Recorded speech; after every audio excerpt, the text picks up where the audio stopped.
under what circumstances can a salaried employee be paid overtime? Well, certainly you can be paid overtime if the employer chooses to pay you overtime. But the real question here is, when is a salaried employee due overtime? What happens in a lot of circumstances is that a lot of employers misclassify their employees. In other words, they tell you that you're exempt, or they make their employees exempt from overtime when they're not. The exemption laws are very specific, and the basic overriding law is that everybody is due overtime unless they fall under a specific exemption.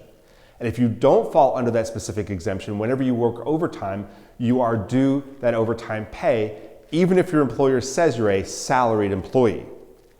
Make sure you're very clear as to whether or not your exemption is a bona fide exemption under the law, and you may want to review that question with an attorney, because if you're not exempt, you're always due that overtime.